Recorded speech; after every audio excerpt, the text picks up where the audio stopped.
to Wide Awake this Wednesday, the 28th of January 2026, and we would like to apologize for the technical delays that we had earlier on. Well, Wednesdays are health Wednesdays. We get to cover a lot of the health stuff. We want you to know better, to do better, and of course, we are still walking this journey with Addy Memorial Hospital right there in Kanyanya along Bahai Road, right? Yeah, and today we have Dr. Karaiga Colin again with us. It's been a minute. We haven't had him this year, and this year feels like we've walked a long journey. Kumbe. We are just in January. But this is the fastest January in a long time. Yes. Happy New Year. Yes. Happy New Year. How are you doing? I'm good. Yeah. We are so glad to have you back. And today's discussion, like we were talking right before the show, I feel like we're going to learn.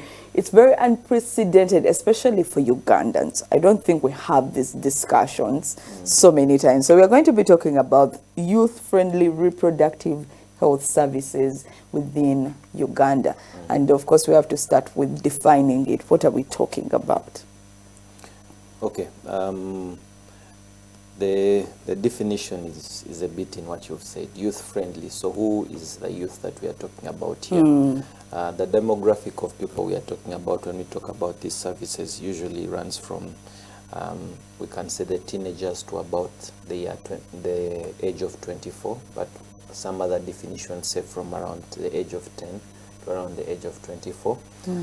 So these are services, reproductive services, sexual health services that are tailored towards this particular demographic of people.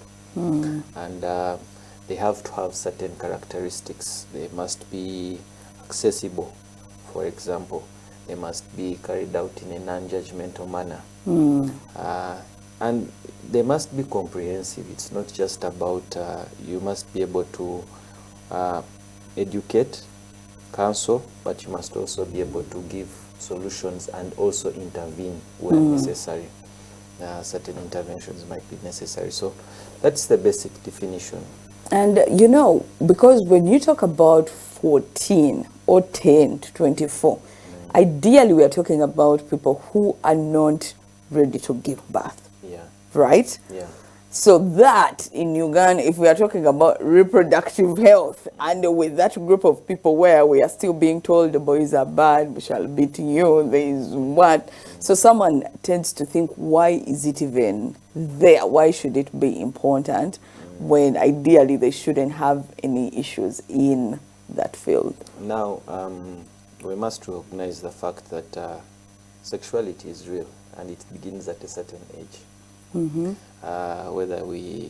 that cuts across all bits of society. The stigma you're talking about happens, even research has even shown that even medical service providers carry the same stigma towards people. For example, a girl comes in and she's 14 years and she's pregnant. They will have a certain stigma towards her.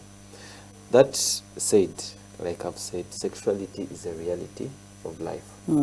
And these teenagers are going to get their information one way or another. Yes. It had better be from parents who are not, parents and society who are not afraid to tell them the truth, who are not afraid to guide them in the ways that they are supposed to guide them. So that would actually prevent those situations you're talking about, the situations where you find a 15-year-old is pregnant, or teen pregnancy, things like that. You can only prevent those when you're giving correct and accurate information. I also have to mention that that sort of authoritative manner where they used to tell us, if I see you writing or talking to a girl, this is going to happen. I think if you've interacted with today's youngsters, it might not be that is not applicable. They have their own words, they have a different way of looking at life. That's so true. But also, while they're talking about it, I was just reflecting back. I think it is my big sister who gave me that talk, the big talk. Yeah. She's the one who did. And I remember her talking to me about condoms. Now, mind you, we grew up in a Christian family. So as far as I'm concerned, until there is a ring here, there is nothing of a sort that should be happening. So when she told me about, I'm like, what do you mean? So I like how you are talking about being honest about them. And now that we are mentioning honesty, are there such services in Uganda that can cater to the youth of that age group? I think, actually, I think by law it is mandated that all health centers, government health centers, should have certain youth-centered services, especially those which are dealing with, if you have like a center for reproductive health, usually you'll find that there is youth-centered services there. They are there in certain maybe churches, certain hospitals. I'll say like the one which I know has a very good program would be Baylor. Baylor, Uganda has a very, very good program for the youth, reproductive and sexual health. But you know, with Baylor, they're usually dealing with teens who have been born with HIV. So it has to be addressed, because if you're not honest about it, you imagine the child who's born with HIV. And because, thank God, right now medicine can allow them to live full and productive lives, they've reached a time when they are beginning to have these sexual feelings, and they're beginning to explore their sexuality. If you do not give the right kind of education, they are going to spread that disease one way or another. And it is going to be so sad. Not only that, they themselves put themselves at greater health risks than the ones they already have. So this is a really important thing, which I think, like we're discussing, like I'm discussing with you, society should really discuss, and Uganda we should embrace a more, can I say, a more open outlook on these matters, especially when talking to our children. Now, isn't there, in the day-to-day, there's such a thing as someone is too young to be exposed to certain things, even within the family. Let's say if the father is not providing, you will not tell that to a 5-year-old. You will probably wait until the person is at campus to be like, your dad did not leave the money, because then they can take it. Now, when it comes to the reproductive health for the youth, centered for the youth, isn't there something as age appropriate, and how can we go about it? Because again, as we know young children, really young, who play mama and tata. And we've had cases where they have inappropriately touched themselves or things like that. So how do we go about age appropriate information when it comes to reproductive health? Now, I think the way we go about it, like you said, the information has to be age appropriate. What you describe and how you describe things to a 24-year-old will not be the same way you describe them to a 10-year-old. The information you give must be appropriate for the age. You cannot start talking to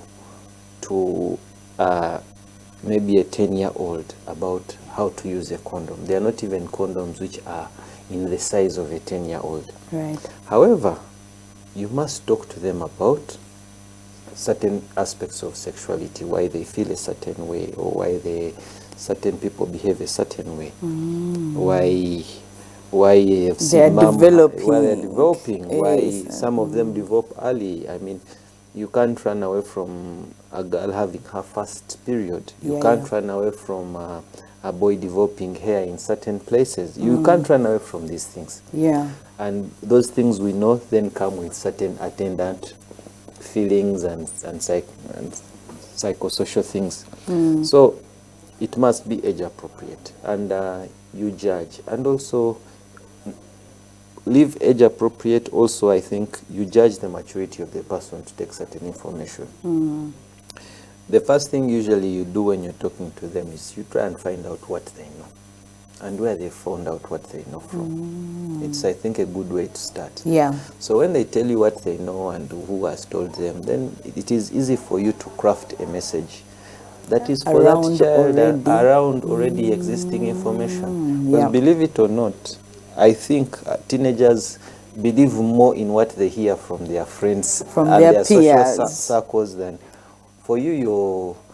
I think the word which I hear my nephews and others using is ops, your opposition. So for you, you'll be opposition, but there's that. And also there's, I think one of the things for me, I got a lot of my information at that age from an aunt who was really non-judgmental. I was a curious child. So she allowed me to ask questions, and she crafted messages which both satisfied my curiosity, but then did not give me too much to think about after that. And then I would be able to say, Aunt Jane said this. And she'd craft them in a very, very interesting manner, you know. Of course, even with the Christian perspective. And for me, it worked. It was enough for me. Yeah. So that's what I would say. It must be age appropriate. Find out what the person What knows. they know. Yeah, because another thing which I look at, I say, you're afraid to talk to these things at home, but they are going to go to school, and in P5, P6, they are going to start drawing diagrams of reproductive organs and being Yes. taught about reproduction. When it comes to secondary school biology, it will even be more intense than just this surface level stuff. So if they have that information of what happens, and then you do not provide the other part, you don't give context to it, because in a classroom they won't get the context. Yes. One way or another, they are going to get information and context. Most likely with their peers. Yeah. Me, even up to now, I still remember a friend of mine when we were in high school, must have been like senior too, the girl who told us about like her first kiss. And I remember thinking, hey, that is how it feels, and things like that. So high chances are what the peers are saying, the child will surely run with it. Now, I wanted to ask you, are there, even when we have information that is age appropriate, are there services that are also age appropriate when you go to a health facility? For example, if, say, a child has been raped, let's say, are there services, and I know we're on Christian TV, but if at all the maybe parents wanted to get rid, is there something in the law that is tailored towards that? Or let's talk about the parent is seeing, or even the child themselves, they're like, you know what, I have a boyfriend, but now we want to use family planning methods, insert something, or what can we do? Are there any services that are age appropriate, or that because of age we cannot offer such services? Yeah, okay. I'll start with situations of sexual assault and rape, like you've talked about. In those situations, there's a legal protocol and a medical protocol that we're supposed to follow. Okay. The first thing is that if you report a sexual assault of a child, of anybody anywhere, is that we have to report it to police. And then the police have to bring in someone to actually examine the person and see, prove that maybe it happened or didn't happen, but as in gather certain evidence, medical evidence, that the story is lining up. That is one. Now, when we have also gotten that, we do certain things. For example, if it's within a certain period of time, we will give the person who has undergone the assault, we will give them Appropriate options. we'll give them, for example, pills, morning after pills or something, a pill that will prevent pregnancy, and then they will also go on post-exposure prophylaxis. They will go on anti-AIDS medication until we are maybe satisfied that the person who committed the assault, but in many cases we cannot, it's difficult, is not HIV positive or does not have any other sexually transmitted diseases. So there are protocols for that, for the cases of assault. Now, for a teen walking in and asking for services as regards to sexual health and everything, or a youth walking in like that, I have a boyfriend and things like that, like I said, we would have to just sit down and first have a talk. Number one, they could walk in and they are 15 years and they're asking you for these services. and they are already pregnant. You do not know. Yeah. Or they have a child. So really, if someone has a child and they tell you, I need some form of family planning, you will realize that you're now dealing with a different sort of problem, and you have to find a different way. Okay. You have to counsel them differently. You have to find, sometimes they're even married or they've been married off. They're in different situations. There are different social situations, especially Yes, out there. that looking outwardly, you have to take it calmly. Actually, these youth-centered reproductive services, one of the core tenets is that it must be non-judgmental. Yeah. They must be confidential. They must be accessible. These are core tenets to them. Yeah. That whenever you're designing a program as a hospital, even as a church, even whatever you're designing, these tenets must be there. Because it's the only way you get the information that you need in order to help somebody. Yeah. Yeah. You could find that the reason the person is asking you about this is that they are being abused. Yes. And maybe they don't want to get pregnant and they're being abused, or for one reason or they fear they might get HIV, or the young man has a sugar mommy, and we talk about girls a lot in this context, but we forget the boy child. And I can tell you that there are many whom we meet who have sugar mummies, and they are in very interesting situations where they are expected to do certain things. The sugar mummy is paying for his fees on campus, for his hostel on campus, and it's a difficult situation for him. They come in and the sugar mommy is pregnant. You know, there are all sorts of things which you will meet in this. There are things doctors see, we shall never know. But also, you've talked about that, and I remember a few years ago, there's a study that I read, and the first exposure for most girls in that period of time to sex, the exposure to sex was with either people within the family, like people they knew, and situations like that. So if usually in a family, if let's say an uncle abused a child, the family will, or the husband of the home, even the dad, if they did that, the family will want to cover it up. Yeah. Is there a place for a doctor? I know confidentiality was one of them, but if at all the person came and they were abused and they tell you, my dad did it, so they are still in that endangered space, is there a place where the doctor can jump over the hurdle of confidentiality to go to the when it comes, when you defile somebody, you've broken the law. And confidentiality is out of the window. Is out of the window right there. Yes. Okay. What the sensitivities around the situation is that I will have to find a way of informing the law to protect the child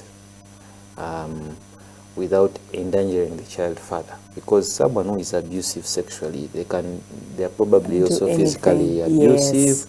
They are probably not just abusive to that child alone. Maybe they're abusive to their mother. Abusive, and they have some form of control. If it is not psychological, it is financial or something of the sort. So these are the sensitivities that you have to tiptoe around, but you have to protect it. I wanted to talk about some of the communities. Let's talk school, let's talk church. In school, we had a time when they would bring people to talk about AIDS, and even if you had like a boyfriend in class, you would hate them for like a day or two, and you're like, this is what can happen. So schools, for them, they have a certain measure of being open. They guide you through that information, but they be open. But then when you look at, let's say, churches, their way around it, because there's already religion at the center of it all.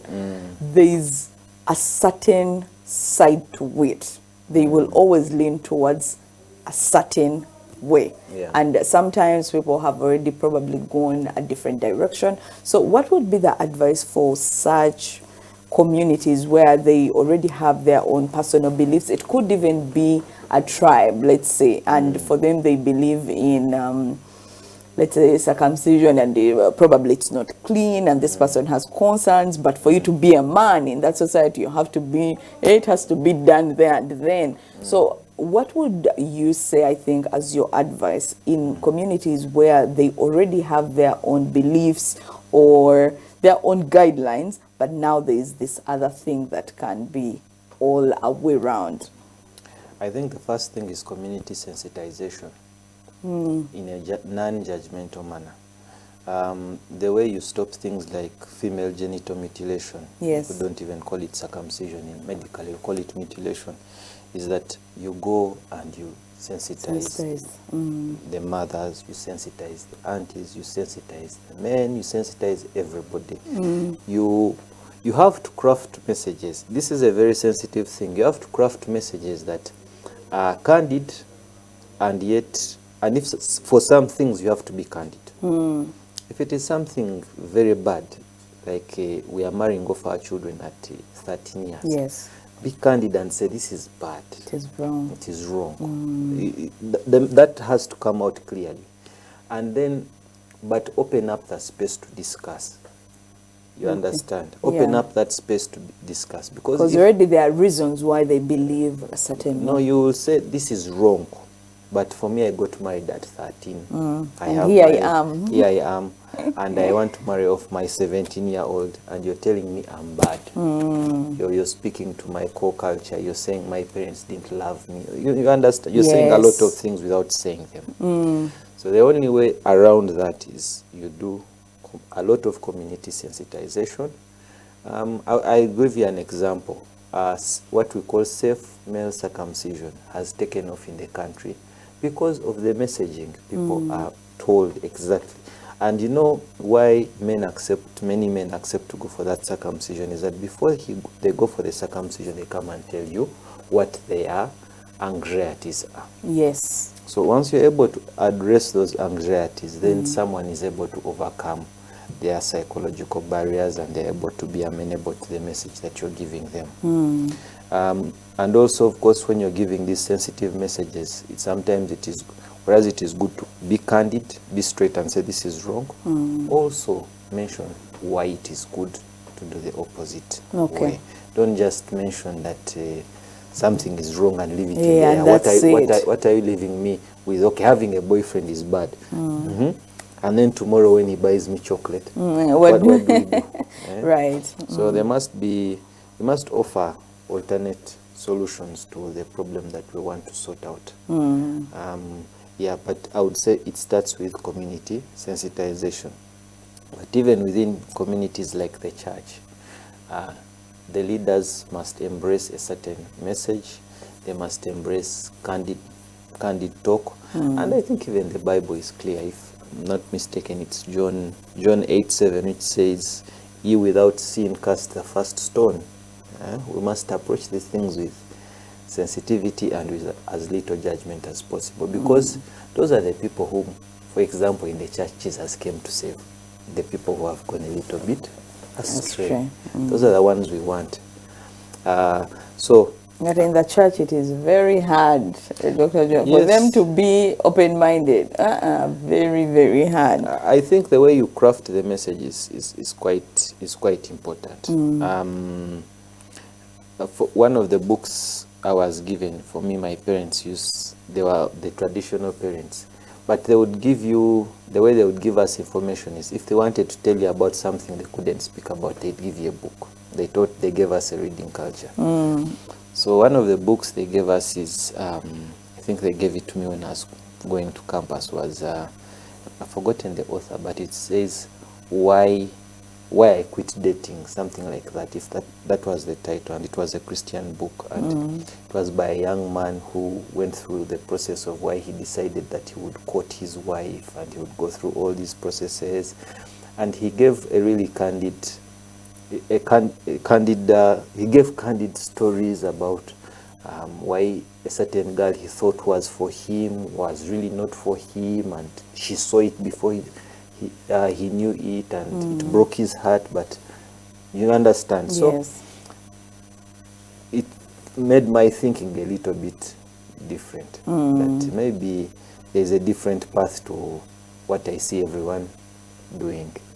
So it's the same in all societies. And right now I can tell you, I know very many people, has become their space and niche in the country. Counseling teenagers is their niche. And I know, for example, I know Dr. Hanifa Sengendo. She specializes in counseling teens, including about topics like sex. And she's a conservative Muslim. Wow. But she comes and she has a tagline. Her tagline is abana batulemye n'abasajja babakoze ki, but it is a very interesting tagline. I need to look out for Yes. Yeah, and she gives these talks, she gives them in ministries, she gives them in many places. I know another gentleman who focuses on the boy child, and every December there is a camp for boys, and these are topics which they address in those contexts. They have to talk about. So for me, what that shows is that there is a need to address these things. Yes. Number one. And it also shows that certain people have found certain solutions where people can trust them and say, let me send my children to receive the message from this place. So if that can happen in a business without the intervention of these big groups like churches, even the other religious groups, then the churches can borrow a leaf. We can look at what they are doing and doing well, and then we can craft a message. You know what? I know you've thrown a few hints here and there, but as we wrap up, what are the other things that parents can do? And I like that you have talked about these camps that they can send their children to. Growing up, they used to send us to our singers, and they put the burden on the other third party. They're like, you go on the holiday to your singer, you go to your koja, so that we can get those.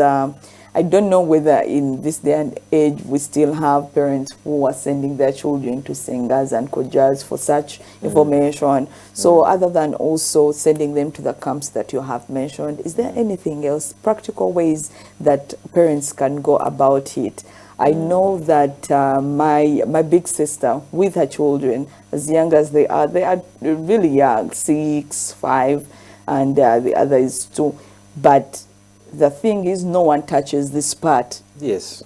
Other than no one touches. Yeah. Once the person touches, please tell me. So is there any other thing other than, of course, age-appropriate information that we talked about, sending them to camps? Any other things that parents can do? Number one is that you need to have an open line of communication with your children at whatever age. I am a young parent, and the parents I aspire to be like have open lines of communication to the extent that even when things are suggested to their children, they will say one of two things. They will say, I was warned about this by my mom or my dad. Or they will say, let me check in with my mom or my dad before I really... Well, or they won't fear to come and say, but there's this guy I'm crushing on. You understand? There's that open line of communication.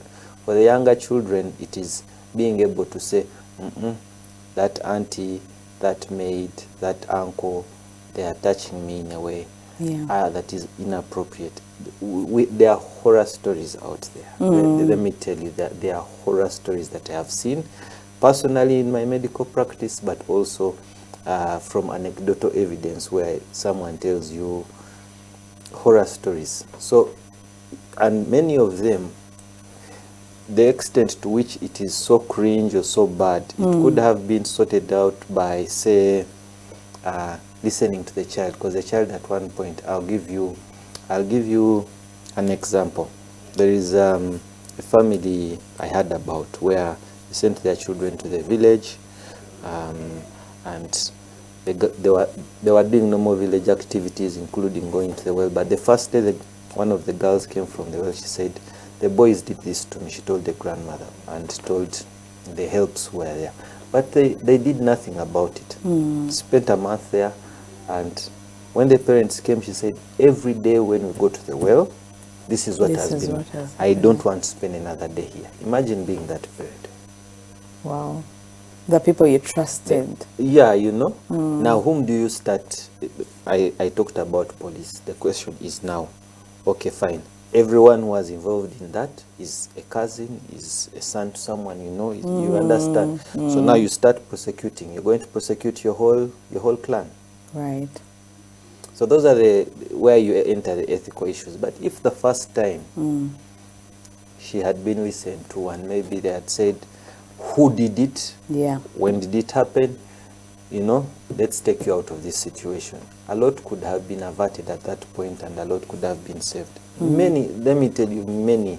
There's a family where I know where two teen boys, they are now currently living with HIV, and it was given to them by a maid. Yeah. Terrible. It started with the older boy and then the younger boy, and it was no, actually the older boy was 13 when they found out. The younger one was 10, and he started, and the younger one is the one who basically gave out the information. So, you know, after they had they sent away a maid. Yes, because she was getting sickly, and what, they sent her away. And after a month, they brought another maid. So this boy said some inappropriate things to this maid. The maid reported to the parents. The parents started questioning the boy. The boy says, "But this is what has been happening with who? The other aunt. With the other auntie. Even ask my brother." When they went to go and find out about now like a month, they get annoyed. They say, "Let's go and pick this lady." Going to the village, the girl passed away. Had already passed away. Testing the children, both of them, the parents almost committed suicide. So it is sensitive things like that where you say, you know, instead of fearing to talk, I would rather talk than have to deal with such a situation. There's something that a certain lady in our community always says, so because of that, I like that the situation you've described, these parents were willing to listen to this new house help and they act on it, because others just defend. I know my child cannot do that. So, and then you leave something to linger. So I like that example. Oh wow. Also for me, I think the other thing that we ought to be very careful about is we have to go back to a place of praying for our children. Yeah. We get too busy, but let's pray for them, because the Holy Spirit, I think, can help us in spaces where we can't. Pray for your children, and then curate their friend group. Find out whom they hang out with. Yeah. If your children are hanging out with someone whose parents you also can't hang out with, you have to be careful. Because what values are they sharing and are they imparting? And at one point, the temptation will be there. Yes. You get. So let them hang out with people whom you know, share, at least, it may not even be sharing a religion, but certain core values you're very sure that in this person's house, for example, you're very sure that if these children are coming to play at the house, they will first ask for permission. We, the parents, will know. Yeah. They understand that they've come. We'll be sure of their whereabouts. If they are going to a party place or something, we are sure that we know where. If they tell us they are going for fellowship, we are sure they're actually going for fellowship. And like you're saying, yes, they need to be prayed for. because you pray for them from the womb. You pray for the child. Oh Lord, bless our womb as they are praying for you for marriage and everything. And yeah, it is necessary. You have to pray for the children every day, so that they develop into human beings who are what you would be proud of. Yeah. But beyond prayer, but also the values. Values, and then also beyond prayer, like I said, there should be an attitude of forgiveness.